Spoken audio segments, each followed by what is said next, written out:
வணக்கம் நண்பர்களே. காத்திரேவதி சீரியல் சியமா பரபரப்பா போயிட்டு இருக்குன்னே சொல்லலாங்க. பரபரப்பான கட்டத்துல பார்த்தோன்னா நம்ம கார்த்தி ரேவதி கழுத்துல தாலியை கட்டிக்கிட்ட மாசாட்டு பாட்டி வீட்டுக்கு அழைச்சிட்டு போறாங்கங்க. சாமுண்டேஸ்வரி அப்படியே பேய் அரைஞ்சது போல நிக்கிறாங்கங்க. அதை பற்றி தாங்க இந்த வீடியோக்குள்ள பார்க்க போறோம். அதுக்கு முன்னாடி சேனலுக்கு லைக் அண்ட் சப்ஸ்கிரைப் பண்ணுங்க ஃப்ரெண்ட்ஸ். பக்கத்துல இருக்க பெல் ஐக்கானையும் கிளிக் பண்ணுங்க. அப்பதான் நான் போடுற ஒவ்வொரு வீடியோவும் நோட்டிபிகேஷனா உங்களுக்கு கிடைக்கும். வாங்க ஃப்ரெண்ட்ஸ் வீடியோக்குள்ள போகலாம். ஃபர்ஸ்ட் எடுத்த உடனே பார்த்தோன்னா சும்மா அதிரடியான பரபரப்பு கட்டம் தான். பரபரப்பான கட்டத்தில் ஹாஸ்பிட்டலில் ட்ரீட்மெண்ட்டில் இருக்க அந்த பொண்ணுக்கு ஞாபக சக்தி வந்துடுச்சு அப்படின்னு மருதுக்கு கொளுத்தி போடணும். மருது கண்டிப்பாக இந்த பொண்ணை கொலை பண்ண வருவான். அப்போ கையும் களவுமா அவனுக்கு முகத்திரையை கிழிச்சிருந்து பிடிச்சிட வேண்டியதான் அப்படின்னு நம்ம கார்த்தியும் அதிகாரிகளும் சேர்ந்து போட்டுறாங்க ஒரு ஸ்கெட்சி.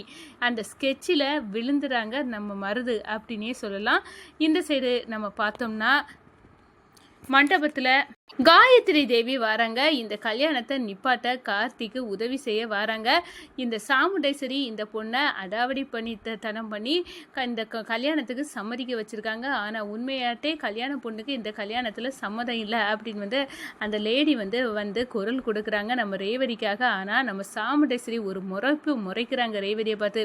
இந்த பாரடி எதையாவது சொல்லி நீ ஏதாவது குழப்பத்தை கொன்னுருவேன் அப்படின்னு அந்த இடத்துல முறைச்சி பார்க்குறாங்க. ஒரு கட்டத்தில் அம்மாவின் திட்டம் எப்படி இருந்தாலும் நடக்க போகிறது இல்லை, எனக்கு கார்த்திகை மேலே நம்பிக்கை இருக்குது அப்படின்னு சொல்லிக்கிட்டு நம்ம ரேவதி அப்படியெல்லாம் இல்லை மேடம், இங்கே யாரும் என்ன கம்பல் பண்ணி சம்மதிக்க வைக்கல, நானாட்டு தான் இந்த கல்யாணத்துக்கு சம்மதிச்சேன் அப்படின்னு ஒரு போட்டுட்டுறாங்க.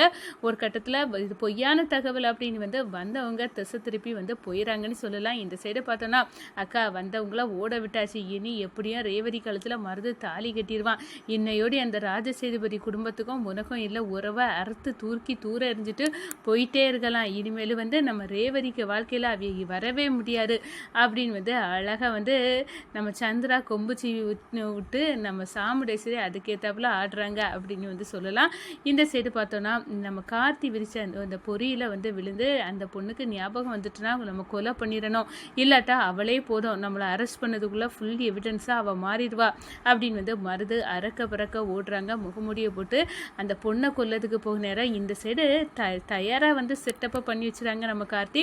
அந்த பெண் பெட்டில் இல்லாமல் தலையணையை வச்சு அழகாக போர்த்தி அந்த பொண்ணு தூங்கிட்டு இருக்கிறது மாதிரி உருவாக்கிறாங்க.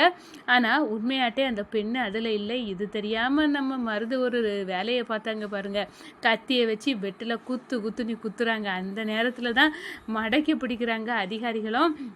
நம்ம கார்த்தியும் மருதின் முகத்திர அந்த முகத்தில் போட்டிருக்க அந்த மாஸ்க்கு அதை கலத்தி எரியிறாங்க. மருது சாக்காரான், ஐயோ நம்ம இவங்க விரிச்ச விலையில் விழுந்துட்டோமே, இப்போ நம்ம சிக்கிட்டோம், நம்மளுக்கும் ரேவதிக்கும் நடக்க இருந்த கல்யாணம் நடக்காது, நம்மளை பற்றிய உண்மையெல்லாம் தெரிஞ்சிட்டு அப்படின்னு அந்த இடத்துல சாக்காவே நிற்கிறாங்க. அதிகாரியை பிடிச்சி இழுத்துட்டு போகிறாங்க. இங்கே மாப்பிள்ளையே ரெடியாச்சா, மாப்பிள்ளையை கூட்டிகிட்டு வராங்க, நாளியாது அப்படின்னு அந்த இடத்துல ஐயர் மந்திரம் போத ஐயர் சொன்னதை கேட்டு மாப்பிள்ளையை தேடி அக்கு வராங்க. அங்கே தான் நம்ம மாப்பிள்ளை இல்லை, எங்கே போயிட்டாரு மாப்பிள்ளை, சாமுண்டேஸ்வரி நீ தானே என் பொண்ணு ரேவதிக்கு பிடிச்சிட்டு வந்த அந்த மாப்பிள்ளை, இப்போ அவர் எங்கே அப்படின்னு நம்ம ராஜராஜா கத்துறாங்க. அப்போ தான் காணலை, எனக்கு தெரியலை அப்படின்னு சொல்லிட்டு இருக்கானு நம்ம கார்த்தி என்ட்ரி கொடுக்குறாங்க. இந்த பருங்கத்தை நீங்கள் பார்த்த மாப்பிள்ளை இப்போ வர முடியாது, அவை கம்பி எண்ணிட்டு இருக்கான் அப்படின்னு சொல்லினாரு. என்னடா புதிர் போடுற, என் மாப்பிள்ளை எதுக்காக கம்பி எண்ண போகிறான், இப்போ அவனுக்கு கல்யாணம் அப்படின்னு சொல்லினேரம் போய் பாருங்க, ஏன் நான் சொல்லதில் நம்பிக்கை இல்லாட்டா அப்படின்னு சொன்னோன்னே நம்ம சந்திராவை கூட்டிகிட்டு சாமுண்டேஸ்வரி ஸ்டேஷனில் போய் பார்த்துட்டு வந்துடலாம் அப்படின்னு கிளம்புறாங்க.